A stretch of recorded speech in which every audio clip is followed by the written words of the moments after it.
pals, it's not We're going to come back to you with another WSQ. Today we're going to be looking at World War II and how it ended.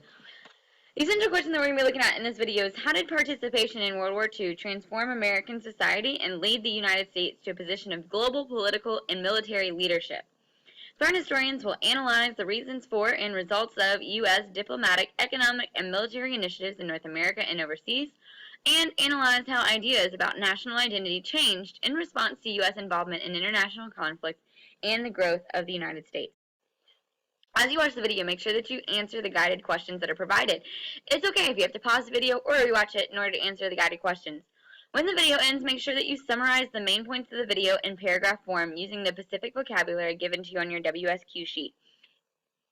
During the video, these are going to appear as bolded and underlined words.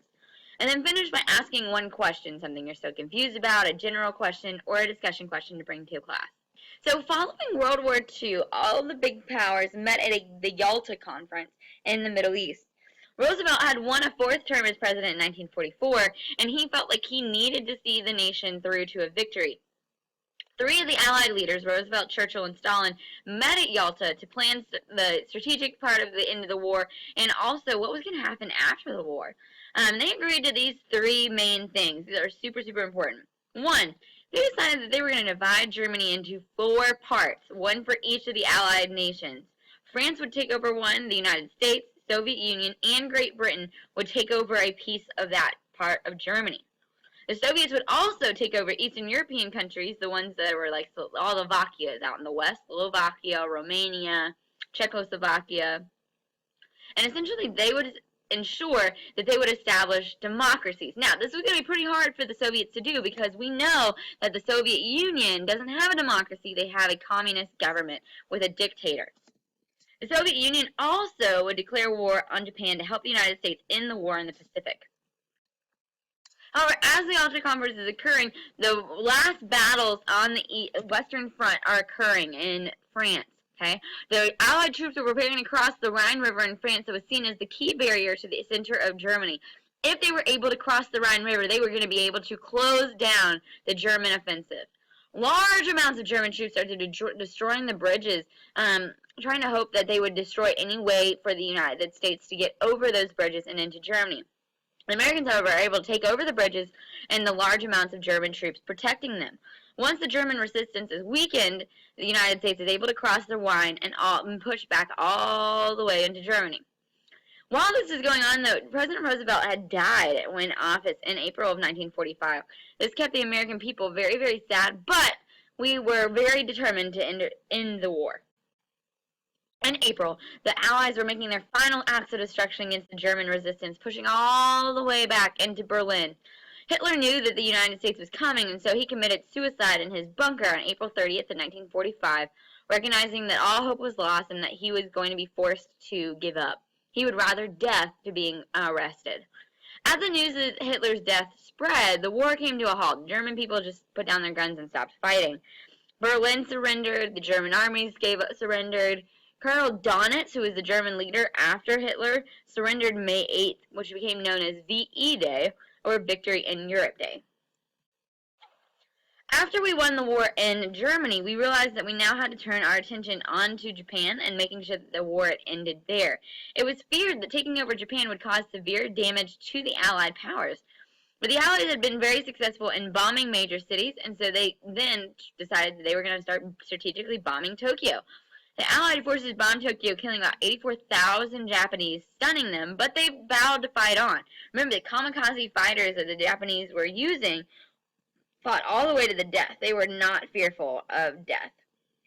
Meanwhile, the United States has also been creating the atomic bomb from the Manhattan Project, and we knew that it was going to start to be ready in 1945, so if we could hold out till then, we could potentially use the first atomic bomb in the history of the United States. President Truman, who was vice president to Roosevelt, knew that he was going to have to decide whether or not to use this bomb. American forces decided to drop the bomb on a Japanese city with pretty much no warning. The United States had demanded surrender a couple days before, but we did not tell them that we were going to drop an atomic bomb if they did not surrender.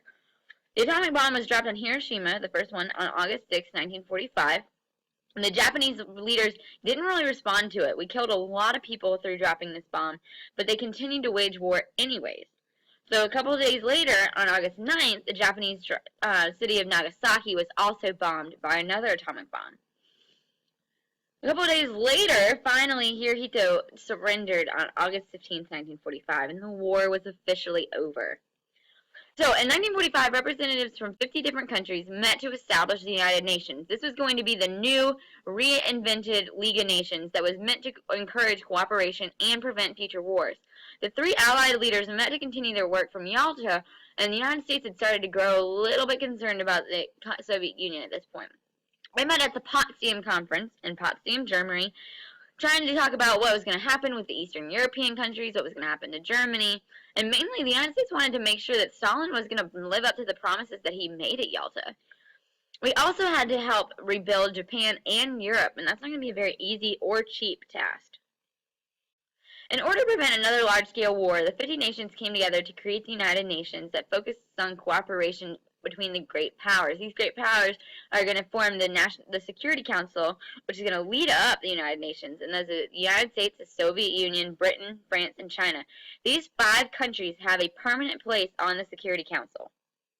The United Nations overall issued the Declaration of Human Rights, which said that all humans have equal and inalienable rights, and put out on paper what those rights were. They wanted people pretty much to just live in peace and also create a united front to secure their countries. After its creation, it established the Commission on Human Rights with the Universal Declaration of Human Rights that would set up what basic human rights were, and also the Commission was going to end up trying all the Nazis who were involved in the atrocities in Germany. World War II raised a couple of different concerns about financial relationships that had caused a Great Depression, and so in order to try to avoid financial reasons why we might go to war, 2 other organizations, International Monetary Fund, IMF, and the World Bank, were created in order to loan money to struggling countries and to set different financial policies that would prevent any sort of economic breakdown. Before the end of the war at home, President Roosevelt signed the GI Bill, or the government-issued bill, that would help veterans make a smooth transition into everyday life. The bill gave them money for things such as to go to college, loans to buy a home or a farm or some sort of business, unemployment pay, and it also gave them assistance in finding a job. We still have that GI Bill today. After the war, demand increased for consumer goods because with the homes that were bought from the GI Bill, they now had to stock those with refrigerators, vacuums, dishwashers, all sorts of fun consumer goods. And the decades following after World War II as well, as the soldiers came home, we also had a baby boom, which means we had an increase in the number of babies that were being born, and so then Americans also had to buy stuff for their babies.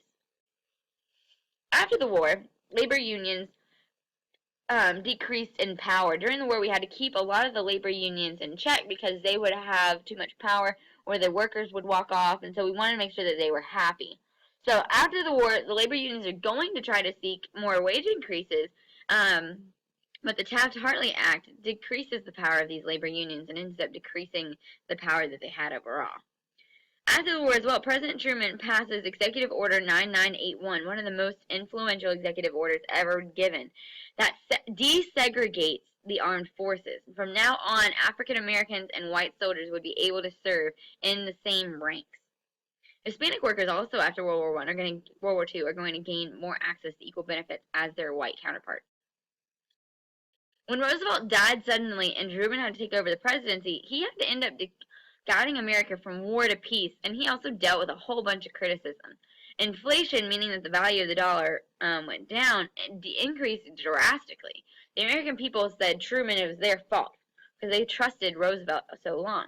Republicans started taking over the majority in the Senate, and they fought all of his programs.